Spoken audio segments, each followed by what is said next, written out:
When we eliminate those toxic foods and we allow it to breathe again, and we put in natural or even organic foods in the body, we hear and we listen to those signals again. The first positive signal is the positive energy, the energy shift that happens, and you do have more um, brightness. I have people tell me that they feel more awake. They're not drowsy after eating. They're waiting for that time when they're going to be drowsy because they had a good meal, and it doesn't happen. And then you're right. Oftentimes, with someone who has been eating clean for a month or so, if they introduce something that is out of order, I'll say, um, out of the ordinary for what they're used to eating now, the body will signal. And that signal is all you need to know to check whether that's a good food item to continue with or not. The good thing is our bodies are excellent reminders at what is good and what is not for them. And they do tell us. It's up to us to listen to those messages as well. Yes, that's big to really listen to your body. That's huge. Hmm. Uh, Hmm. there's something that I know that this is something that, we're talking about people that, um, might have some weight to lose or whatever. But a lot of times people, they're at a healthy weight, but they're not eating healthy, but they don't think that it matters. Mm. Yeah, in those cases, I said the weight isn't necessarily what matters, um, because you can be at a healthy weight and not be healthy. Yeah. Okay, so Speak. let's not get a bit complacent or confused about the choices.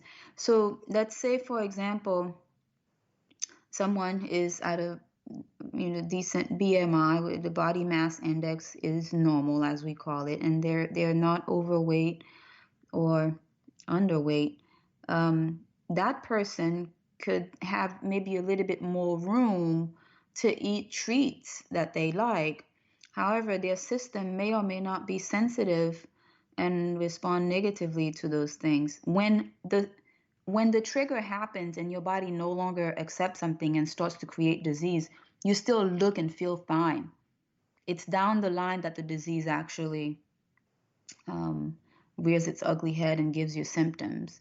But the process started probably when you were thinking you were healthy and making those poor choices. Yeah. And that's, I guess, kind of concerning for some people is that I look and I feel good, but who knows what's really happening on inside. Yeah, I don't yeah, take care of this temple, what's going to happen? yeah, yeah. And I always talk about the fact that we're all growing older each day, the moment we're born, and we're all evolving back to Earth, and our bodies will disintegrate and become part of it when we die.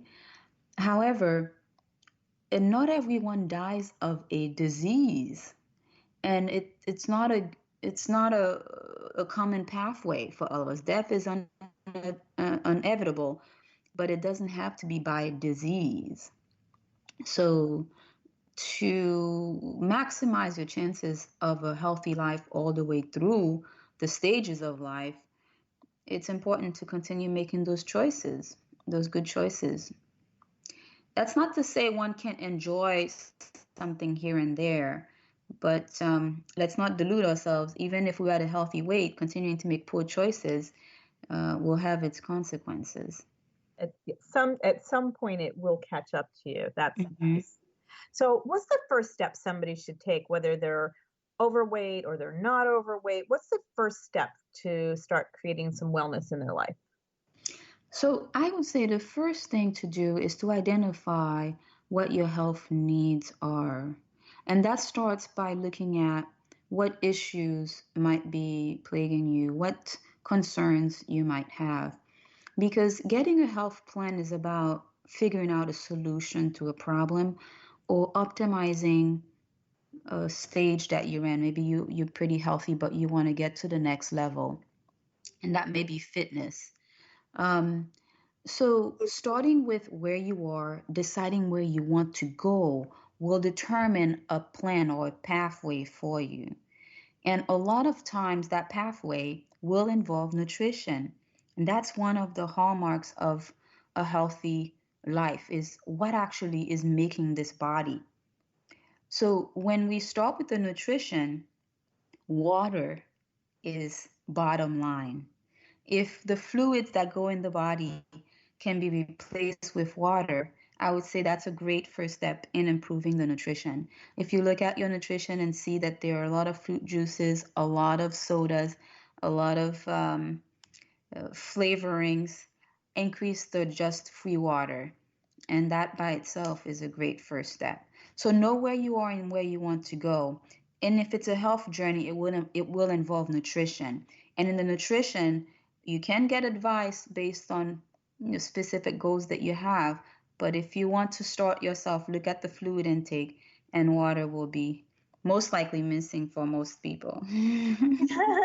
I'll admit that that's one of the questions on my questionnaires when I ask clients and I say, how much water do you drink a day? And I would say a majority say not enough. Mm-hmm. They don't even want to admit how few glasses of water. And then like, well, can I count my coffee and my tea? Mm-hmm. Well, the thing with coffee and tea is that while they are good in spurts, small bursts and sporadic bursts, they are diuretics, natural diuretics. So if you count a cup of coffee or tea, you really should also minus it. Because it doesn't net total increase your fluid intake. So I would say make sure you add another cup of water if you have a cup of coffee. Same goes for tea. That's a biggie. Mhm. I'm scared to tell that to some of my clients. Yeah, it's hard to eliminate them, Yeah. but make up for them with an additional cup of water Yes. at the Perfect. beginning. Perfect. So what's the best prescription for wellness? The best prescription for wellness is to take it on yourself. Nobody can do it for you, but you can get help with a professional. Take your own health and wellness as your own project because it's your body. Wherever you go, you're the one responsible for it. There are health coaches, doctors, prevention doctors, all kinds of professionals, nutritionists. They're all out there to help, but they can't reach you unless you've made a decision to help yourself and that your health will become your project. So that's prescription number one is own it. Own your own health and find the help that you need to get to your goals. Oh, love that. That accountability piece seems to be so difficult for people. We've just got about a minute or so left. Do you want to let people know how, if they want to get a hold of you or what's the best? Absolutely. Okay. Yes. So if you would love to entertain a goal and want to reach out to me, my email is clois50@gmail.com. Right now, I help everyone who is interested and has a goal. Think about what your goal is. Reach that through nutrition planning as well as fitness planning. Um, Again, that's CLOUIS50@gmail.com. I do share a lot of tidbits on nutrition and fitness online as well, and that's on IG at COEURLIDA, COEURLIDA. Awesome. And we'll have to bring you back again. You can talk more about the physical part since we've been talking about the internal part so much today. Absolutely, and nutrition is the basis. So I love to talk nutrition, but love fitness as well. And I would love to get into that with you again next time for our listeners. Okay, then we will make that a plan. Thank you so much for joining us today. I know everybody got a lot out of it. I always do. Everybody, you are listening to SRQ Exclusive on Society Bites Radio. Have an amazing day. Yo, yeah, I know what time it is.